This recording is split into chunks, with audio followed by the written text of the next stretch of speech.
কার্যকর হয় না, এটা কিন্তু ওই গরিব মানুষদের কোনো প্রতিরোধের কারণে কিংবা তাদের প্রতি ভালোবাসার কারণে না, ওইটা যারা চাঁদা নেয় তারাই ক্ষমতাবান বলে ওইটা তাদেরকে আবার বসানো হয়, যেটা মাঝখান থেকে হয় তাদের কাছ থেকে আবার পয়সা নিতে হয়। তো এই ধরনের স্ট্যাবিলিটি থাকলে তো আসলে কোনো কাজ হবে না।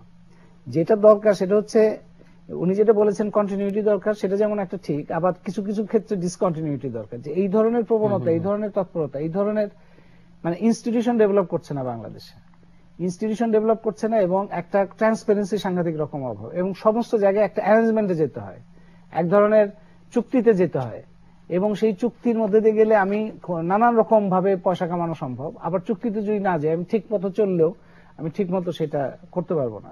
এই যদি ঘটনা হয় তাহলে তো হবে না। আর বিদেশি বিনিয়োগ ধরেন দেশের মধ্যে যদি প্রোডাক্টিভ সেক্টরে বিনিয়োগটা শক্তিশালী না হয়, বিদেশি বিনিয়োগ, আমি একটা আংটারের একটা স্টাডি দেখেছিলাম, তারা বলেছে যে দেশের ভিতরে যদি বিনিয়োগটা যদি দেখা যায় যে খারাপ ধরনের বিনিয়োগ হয়, তাহলে বিদেশি বিনিয়োগ ওই ধরনের বিনিয়োগগুলি আসতে থাকে, তখন তারাও তখন ওই যে কমিশন নির্ভর এবং বিভিন্ন ধরনের রেন্ট সিকিং তৎপরতার মধ্যে তারাও ঢুকে যায়, কারণ তারাও তো মুনাফা ম্যাক্সিমাইজ করতে চায়। তো মুনাফা ম্যাক্সিমাইজ করার জন্য রিয়েল কাজ না করে আমরা এই যে বিভিন্ন কনস্ট্রাকশন ওয়ার্কের মধ্যেও দেখি যে বিদেশি যারা যুক্ত আছে তাদের ধরনটা একই রকম হচ্ছে, দেখা যাচ্ছে খরচ বেড়ে যাচ্ছে, কারণ তাদেরও চাঁদা দিতে হচ্ছে, তাদেরও বিভিন্ন ধরনের কমিশন ওইখানে অবকাঠামোগত, তার ফলে বিদেশি বিনিয়োগের ধরনটাও, বিদেশি বিনিয়োগ আপনি পারছে বিদেশি বিনিয়োগ পারছে যে কোনো ধরনের বিনিয়োগ হলে এটা খুব কাজের হবে তা না, কিন্তু এটা কি ধরনের বিনিয়োগ, কি ধরনের এমপ্লয়মেন্ট তৈরি করছে, কি ধরনের টার্মসে আসছে, কি কি তার ফলাফল হবে, সেগুলোর উপর নির্ভর করে।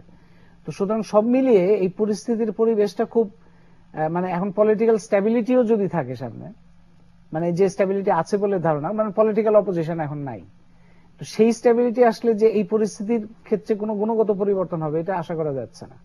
আর যেটা অর্থমন্ত্রী বলছেন যে গত এই প্রথম 3 মাসে বিএনপি জামাতের কারণে এই ক্ষতিটা হয়েছে, এটা আমার মনে হয় যে উনি কিছু জিনিস একটা দায় থেকে মুক্ত হতে চাচ্ছেন, কিন্তু আমরা জানি না কিছুটা সত্য, কিন্তু হরতাল অবরোধ আসলে হয় নাই।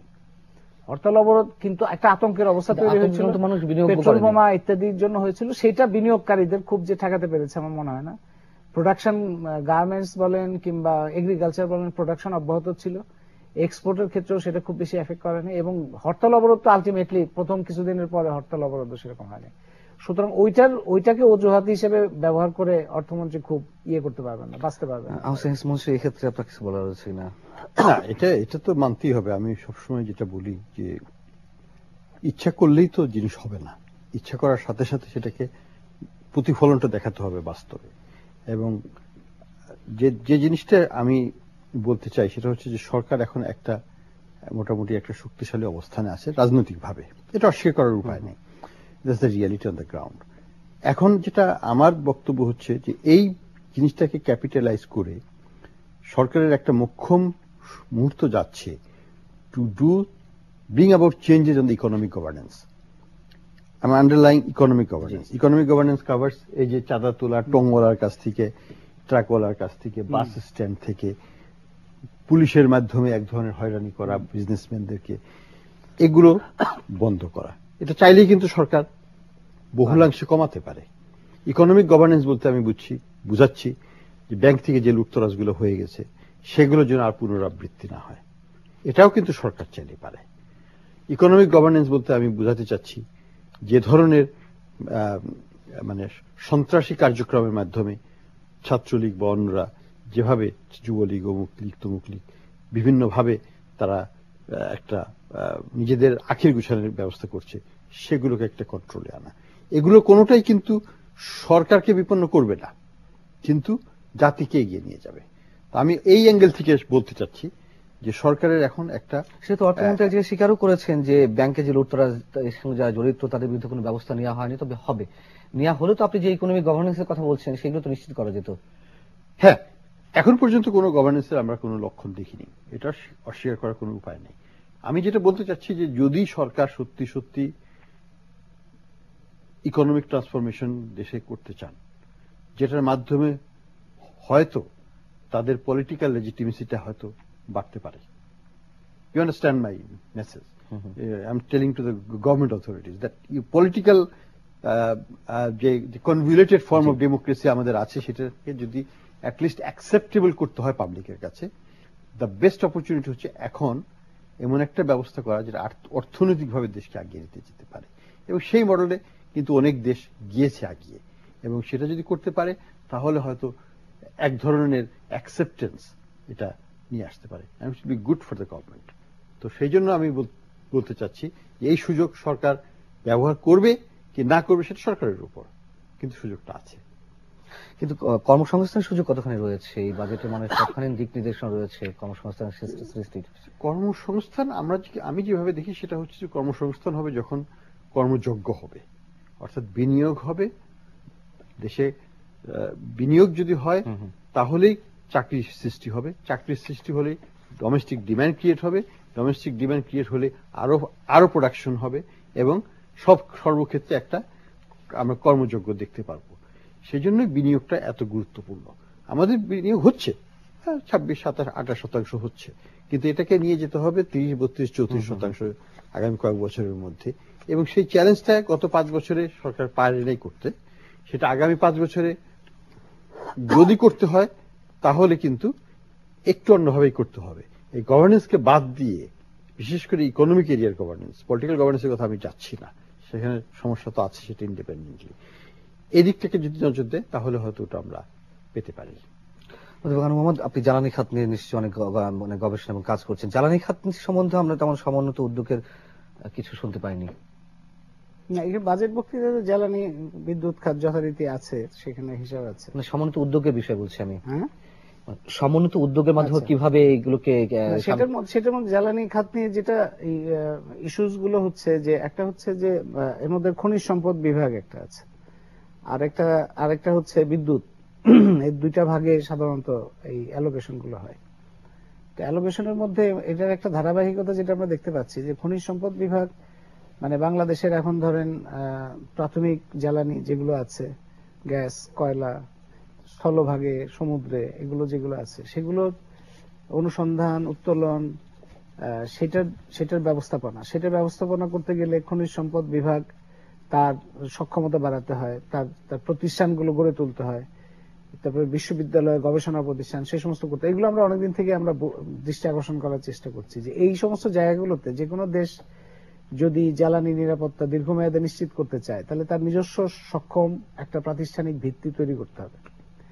তারপরে তার সাথে যদি কখনো কখনো যুক্ত করতে হয় বিদেশিদের, সেইটা ওই নিজের ক্ষমতার ভিত্তি না থাকলে, আপনি যদি এরকম হয় যে অনেক সময় তো এই কথাটা হচ্ছে যে আমরা তো এটা পারি না, এই কথাটাই হচ্ছে। কিন্তু না পারলে যেটা হবে, না পারলে কিন্তু বিদেশি কাউকে যুক্ত করলে সেটাও মনিটরিং করার ক্ষমতা থাকবে না। একজন যদি বলে যে আমি জানি না কিছু, তো না জানলে তুমি জানবা কি করে যে একজন বিদেশি যে আসছে সেই কাজ করবে কিভাবে, সেটাও তো জানা সম্ভব না।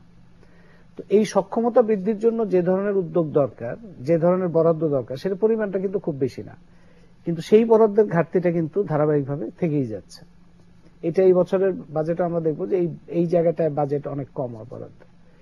বিদ্যুৎ খাত যেখানে বরাদ্দটা অনেক বেশি তুলনামূলকভাবে, সেইখানে আমরা দেখি সাবসিডি, যেটা এই যে রেন্টাল, কুইক রেন্টালের জন্য তারা দিচ্ছে 20% মতো, কিন্তু তাদের সাবসিডি প্রায় 80% মতো সেখানে সাবসিডি যাচ্ছে। এই যে লিকেজটা থেকেই যাচ্ছে কিন্তু এর মধ্যে। আর অন্যান্য যে সমস্ত বেশ কিছু প্রজেক্ট আছে সামনে সরকারের হাতে, একটা হচ্ছে এই সুন্দরবনে রামপাল বিদ্যুৎ প্রজেক্ট, আরেকটা আছে রূপপুরের প্রজেক্ট, মাতারবাড়ি প্রজেক্ট, এই অনেকগুলো প্রজেক্ট আমরা দেখতে পাচ্ছি। এবং সেখানে দেশের ভেতরের কোম্পানি আছে, বেসরকারি কোম্পানি আছে, বিদেশি কোম্পানি আছে, এখন আবার ভারতের বেশ কিছু কোম্পানি এর সাথে যুক্ত হচ্ছে। এগুলো জাতীয় আলোচনার কোনো ব্যবস্থা নেই। এখন যেটা হয়েছে, এই প্রজেক্টগুলো নিয়ে যে সমস্যাগুলো হচ্ছে, যে এই প্রজেক্টগুলো প্রথমত এই প্রজেক্টগুলোর জন্য যে কস্ট বেনিফিট অ্যানালিসিস, সেই কস্ট বেনিফিট অ্যানালিসিসের বড় ঘাটতিটা হচ্ছে যে এখানে ধরা হচ্ছে খুবই ন্যারো সেন্সে কস্ট বেনিফিট অ্যানালিসিস করা হচ্ছে। এটার যে এখনকার দিনে গ্রহণযোগ্য কস্ট বেনিফিট অ্যানালিসিসে, এখানে যে কোনো একটা প্রজেক্ট করতে গেলে তার social cost, environmental cost, long টার্মে এটা বিবেচনা করতে হয়, করে সেটা আসলে যতটা সুফল দেবে তার থেকে বেশি যদি ক্ষতি হয়, তাইলে সেই ধরনের প্রজেক্ট তো কোনো অ্যাকসেপ্টেবল প্রজেক্ট হয় না। তো সেইখানে একটা রাগ ঢাক, সেখানে একটা গোপনীয়তা, অস্বচ্ছতা, এইটা আমরা এই প্রজেক্টগুলোর মধ্যে দেখতে পাচ্ছি। 2 নম্বর হচ্ছে আর্থিকভাবে যে ধরনের চুক্তি বা অন্যান্য জায়গায় যাওয়া হচ্ছে, ঋণ টিন তো সেগুলোর মধ্যে খুবই অসচ্ছল। যেমন রামপালে তো সুন্দরবন একটা বড় ধরনের কনসার্ন, কিন্তু পাশাপাশি আমরা যদি ফিনান্সিয়াল তাদের যে সমস্ত চুক্তি সেখানেও এখন পর্যন্ত কোনো স্বচ্ছতা নাই, কোথেকে কয়লা আসবে, কতটা দাম হবে সেগুলো কোনো ঠিক নাই। তারপরে যে এইটার পুরো কস্টিং সিস্টেমটাই কিন্তু এখন পর্যন্ত অস্বচ্ছ, কিন্তু চুক্তি হয়ে যাচ্ছে, কিন্তু কনস্ট্রাকশন হয়ে যাচ্ছে। এই যে অনিয়ম রূপপুরের ক্ষেত্রেও তাই। রূপপুরের ক্ষেত্রে লোন নেওয়া হচ্ছে রাশিয়ার কাছ থেকে, রাশিয়ান কোম্পানি, সেই লোনটা কত পার্সেন্টেজ হবে, অনেক উচ্চ হারে, কিন্তু সেটা কোথায় কোথায় কিভাবে খরচ হচ্ছে সেগুলোর কোনো ঠিক ঠিকানা নাই, সক্ষমতা সেগুলোর কোনো ঠিক নাই। এবং এই প্রত্যেকটা জায়গায় যে কারণে এই যে স্বচ্ছতা নিয়ে আমরা যখনই কথা বলি, তখন এই যে রামপাল এলাকা, রূপপুর এলাকা, মাতারবাড়ি এলাকায় 3টা জায়গায় আমি একটা কমন ফ্যাক্টর দেখতে পাচ্ছি যে 3টা এলাকাতেই সাংঘাতিক রকম একটা রিপ্রেসিভ সিস্টেম ওখানে করা হয়েছে। এই 3টা জায়গাতেই মানুষজন কথা বলতে পারছে না। কথা বলতে গেলেই গোয়েন্দা সংস্থা হয়রানি, কিংবা পুলিশের হয়রানি, কিংবা র্যাবের হয়রানি, কিংবা সন্ত্রাসীদের হামলা, কোনো কথাই বলতে দেবে না। এখন একটা ডেভেলপমেন্ট প্রজেক্ট যদি রিয়েলি ডেভেলপমেন্ট প্রজেক্ট হয় এবং সেটা যদি ইন দ্য লং রান দেশের জন্য ভালো হয়, মানুষের জন্য ভালো হয়, ওইখানকার এলাকার জন্য যদি ভালো হয়, যদি এমপ্লয়মেন্ট ক্রিয়েট করে, সেখানে যদি বিদ্যুতায়ন হয়, তাহলে মানুষ কেন এটা অপোজ করবে? মানুষ তো অপোজ করলে কিছু সংখ্যক লোক, যদি আমাদের মতো কিছু লোক যে যদি ওখানে আমরা চেষ্টাও করি তাও তো পারবো না। সরকার পক্ষ থেকে যে অভিযোগ যে কিছু অতি উৎসাহী লোক, হ্যাঁ, আমাদের মতো জনগণকে আমাদেরকে বলা হচ্ছে যে আমরা যদি অতি উৎসাহী হয়ে সেখানে যদি বিরোধিতা সৃষ্টিও করতে চাই, মানুষ এটা অ্যাকসেপ্ট করবে কেন? তা আমরা যে যুক্তিগুলি দিচ্ছি, সরকারের তো বহু মেকানিজম আছে সেটার উত্তর দিতে পারে, সেটা ট্রান্সপারেন্ট হয়ে মানুষের সামনে হাজির করতে পারে যে এরা যা যা বলছে এটা ভুল, এই হচ্ছে তোমাদের গেইন। তো সেইখানে কেন এইরকম একটা অবস্থা, ভীতিকর অবস্থা তৈরি করা? কারণ সরকার জানে যে সরকারের পক্ষে যুক্তিগুলি খুবই দুর্বল এবং সেখানে অনেক রকম অনিয়ম আছে, আর্থিক অনিয়ম সহ, এবং প্রজেক্ট কস্ট প্রত্যেকটা বেড়ে যাচ্ছে। আপনি রামপাল, মাতারবাড়ি, রূপপুর সমস্ত জায়গায় প্রজেক্ট কস্ট খুবই ইরেশনালি এবং সারপ্রাইজিংলি এবং কোন রকম ব্যাখ্যা বিশ্লেষণ ছাড়া প্রজেক্ট কস্ট বেড়ে যাচ্ছে। তো এইগুলি সরকারের পক্ষে, সরকার জানে যে এটা ট্রান্সপারেন্ট ওয়েতে গেলে এই পুরো কোনোটাই রেশনালাইজ করা যাবে না এবং এক্সপ্লেন করা যাবে না। তো তার ফলে এই যে এই ধরনের একটা রিপ্রেশনের মধ্যে এবং রাগ ঢাক করে গোপনীয়তার মাধ্যমে, অস্বচ্ছতার মাধ্যমে এই ধরনের প্রজেক্ট কতটুকু ইমপ্লিমেন্টেশন হবে এবং সেই ইমপ্লিমেন্টেশনের মধ্যে দিয়ে মানুষের কি কল্যাণ হবে এবং এটা কতটা সাস্টেইন করতে পারবে, এটা তো একটা বড় ধরনের প্রশ্ন। সুতরাং এগুলি যদি সরকারের ফাস্ট ট্র্যাক প্রজেক্ট হয় এবং সেগুলি যদি মেগা প্রজেক্ট হিসেবে সরকার সেল করতে চায়, আলটিমেটলি গিয়ে তো সরকারই এটার জন্য বড় ধরনের একটা কলঙ্কের মধ্যে পড়বে বলে আমার ধারণা। আমি একটু ডক্টর হোসেন মুর্শিদ আপনার কাছে জানতে চাই যে পুঁজিবাজারে তালিকাভুক্ত কোম্পানির কর পুনর্ধারণের যে ব্যবস্থা রাখা হয়েছে, এটা কতটুকু ইফেক্ট ফেলবে? এবং আরো অন্যান্য অনেক বিষয়ে সেখানে কথা বলে, শেয়ার বাজারের, পুঁজিবাজারের বিষয়ে, যে কর্পোরেট ট্যাক্স 27.5 থেকে কমিয়ে 25%, এটা ভালো উদ্যোগ নিশ্চয়ই, এবং আরো অনেক বিষয় এখানে এসেছে যেগুলো আপনি আলোকপাত করতেন। না, কর ব্যবস্থার ব্যাপারে একটা সুনির্দিষ্ট দিক নির্দেশনা থাকা উচিত। এখানে আমি একটু অ্যানোমালি দেখতেছি, কিছু সেক্টরে কর বেড়ে গেল, আবার কিছু সেক্টরে কর জেনারেলাইজ কমানো হলো। সরকারের যেটা দিক নির্দেশনা দেওয়া উচিত যে আমি তো কোনো, ইট শুড বি ইনডিসক্রিমিনেটলি, কারণ কে কি বিজনেস করবে না করবে সেটা তো সরকারের দেখার বিষয় নয়। সরকারের বিষয় হলো আমি সব বিজনেসকে সমানভাবে ট্রিট করব, like a father treating the children equally. Doesn't matter কোনটা কি করলো। এখানে আমি একটা বৈসাদৃশ্য সবসময় দেখি, বাংলাদেশে এটা ছিল, এখনো আছে এবং এখনো চলছে। ভারতে যেরকম বলে দিল মোদী সরকার যে আমরা আগামী কয়েক বছরে আমরা সর্বোচ্চ কর্পোরেট ট্যাক্স 25% নামিয়ে আনবো, এবং ওটা একটা রোডম্যাপ দিয়ে দিল। আমরা ওটা দেখতে চাই, যেটা আমি বলবো একটা কন্টিনিউটি, ধারাবাহিকতা, direction and a definite indication to the investment community যে তোমরা আসো, this is my road plan, আমি এই লেভেলে নিয়ে আসবো করকে। একজনের 40 থেকে 45 হয়ে গেল এই বাজেটে, আরেকজনের 42 থেকে 40 হয়ে গেল, আবার কারো 27.5 থেকে 25 হলো। What's the message I'm sending to the international community and to the business community at home? আমি তো একটা অসামঞ্জস্য দেখছেন। আমি ওই সামঞ্জস্যটা পাচ্ছি না। আমি সামঞ্জস্যটা দেখতে চাই। আমি বলতে চাই যে তোমরা আসো, যে অসামঞ্জস্যতা আছে সেটা আমি কমিয়ে ফেলবো এবং আমি একটা ডাইরেকশনেই যাব। একদিনে আমি পারবো না, আমাকে 5 বছর বা 10 বছর সময় দাও, কিন্তু this is the road map and we want to execute. সেটা নাই, এটা থাকা উচিত এবং এখনো আগামীতে হলেও থাকা উচিত। কারণ তাছাড়া কিন্তু এই ডিসক্রিমিনেট ওয়েতে যেটা আমরা করি, আমরা বলি যে বিদেশি বিনিয়োগ কেন আসে না। লুক এট ইট, বিদেশি বিনিয়োগ আমরা যখনই দেখি যে সাপোজ গ্রামীণ ফোন, এটাই তো আমাদের সবচেয়ে বড় বিদেশি বিনিয়োগ বাংলাদেশে, যেটাই যেভাবে বলি, এবং এটার সার্ভিস নিয়ে তো কোনো প্রশ্ন করা যাবে না। এটা it's the biggest service provider in the country, stock মার্কেটের biggest company and all that. তাদের এবং তারা কিন্তু সবচেয়ে বেশি ট্যাক্সও দিচ্ছে। তারপরেও তাদের ট্যাক্সের হার কত ছিল? 42%। তারা কিন্তু স্টক মার্কেটে রেজিস্টার্ড, অন্য কোম্পানিগুলো হচ্ছে 27.5%। কেন এই বিমাতৃ সুলভ আচরণ? কারণ তারা বড়, কারণ ওখানে ট্যাক্স পাওয়া যায়, কারণ তারা একটু মোর ট্রান্সপারেন্ট, তারা ট্যাক্স গুলো দেখিয়ে ফেলে, ওইখানে ইজিলি টাকা পাওয়া যায়। এনবিআর সুবিধা হলো যে যাকে ধরছি তাকে আরো ভালো করে ধরবো, এই তো অ্যাটিচিউডটা। আর নতুন লোককে দেখার দরকার নেই, ওগুলো ছোট ছোট মানুষ, ওদের পুঁটি মাছ ধরে কি হবে, একটা আমি রুই মাছ পাইছি, রুই মাছকে আমি টিপে তার ডিম বের করে ফেলবো। তো এই যে গোল্ডেন গ্রিসকে মেরে ফেলা, সোনার হাঁসকে, ডিম দেওয়ার হাঁসকে মেরে ফেলা, সেই প্রবণতাটা আমাদের মধ্যে আছে। এটাকে রহিত করতে হবে। আমাদের দেশে হাইয়েস্ট ট্যাক্স অন টেলিকম পৃথিবীর মধ্যে সবচেয়ে বেশি আমাদের দেশে, বাংলাদেশে 55%। এটা ঠিক না। করের আওতা কি বাড়ানো গেছে? করের আওতা কিভাবে বাড়ানো হয়েছে? করের আওতার মধ্যে তো আমরা দেখতেছি যে 20 লক্ষ লোক রেজিস্টার ছিল, এখন ইটিন হওয়ার পরে এটা 18 লক্ষ হয়েছে, সাবমিশন হয়েছে 11 লক্ষ। এটা কিভাবে করের আওতা বাড়লো, কোথায় বাড়লো সেটাও জানি না। কাজে করের আওতা বাড়ানোর কোনো সুস্পষ্ট প্রমাণ এখন পর্যন্ত নাই। আমি একটা জিনিসকে সাধুবাদ দেব, যে মন্ত্রী মহোদয় বলেছেন যে এখন এবছর থেকে সরকারি কর্মচারীদেরকেও নিয়মিত কর দিতে হবে। So welcome thing. It should have been done 20 years ago or 30 years ago। দেরিতে হলেও করা হচ্ছে, সুসংবাদ। তাদের বেতন বাড়িয়ে দেওয়া হয়েছে, এখন তো কোনো এক্সকিউজ নাই, করটা দাও, ট্রিট দেম ইকুয়ালি। তারা সরকারি কর্মচারী বলে কি তারা আইনের ঊর্ধ্বে নাকি? তারা তো আমরা বেসরকারি কর্মচারী বলে কি আমরা অধস্তন? আমাদেরকে ট্যাক্স বসাবে, তাদেরকে কোনো ট্যাক্স করা যাবে না। তারা বলছে লাভের গুড় পিঁপড়া খাচ্ছে। লাভের গুড় পিঁপড়া খাক, কিন্তু গুড় যেখানে হচ্ছে সেখানে সরকার সেই গুড়ের উপর ট্যাক্স বসাবে।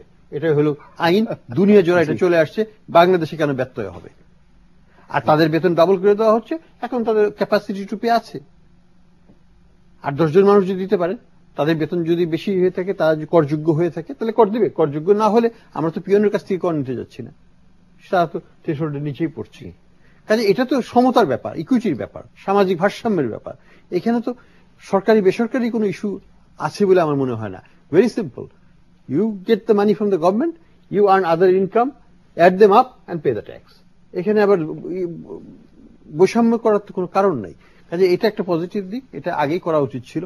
তো আমি যেটাকে বলতে চাই যে বাংলাদেশের আমাদের এক ধরনের কি বলবো, বিমাতা সুলভ আচরণ আছে বিদেশিদের প্রতি, যে কারণে কিন্তু আমরা বিদেশি অ্যাট্রাক্ট করতে পারি না। ইনহেরেন্টলি আমরা কিন্তু খুব ন্যাশনালিস্টিক। আমরা তাহলে তো ভালোই হতো। আমরা ন্যাশনালিস্টিক, কিন্তু ন্যাশনালিজম কিন্তু অনেক সময় কাউন্টার প্রোডাক্টিভ হয়ে দাঁড়ায়, এবং সেটা আমাদের বুঝতে হবে। ভিয়েতনামিজরা কম ন্যাশনালিস্টিক না, তারা আমেরিকানদের কিলিয়ে মাটির তলে পুঁতে দিয়ে তাদেরকে বিদারণ করেছে, কিন্তু তারা আবার ফার্স্ট নেশন যারা ফ্রি ট্রেড এগ্রিমেন্ট করছে আমেরিকার সাথে। তারাই দ্য ফার্স্ট নেশন যেটা আমেরিকাকে নিয়ে আসছে to protect Vietnam from China. তো এই যে জিনিসগুলো, pragmatism should not be given up for the sake of nationalism. আমরা সবসময় মনে করি বিদেশিরা আসলে আমাদের বিওআই মনে করে যে এদের কাছ থেকে কিভাবে ঘুরিয়ে এরা জানি বাংলাদেশে না কি সব নিয়ে চলে যাবে। আরে বাবা, আগে আসতে দাও না, তারপরে ট্যাক্স করো, তারপরে মুখ করো, তফুক করো। আসার আগেই চিন্তা করে যে তাকে কিভাবে স্ক্রুটাইট দিয়ে কিছু প্রথমেই অ্যাপ্লিকেশনের সময় কিছু টাকা আদায় করে নেওয়া, ওগুলো করি তারা সালাম দিয়ে চলে যায়। আমরা আলোচনা ফিরবো, দর্শক ছোট্ট বিরতি পরে খুব শিগগির ফিরছি।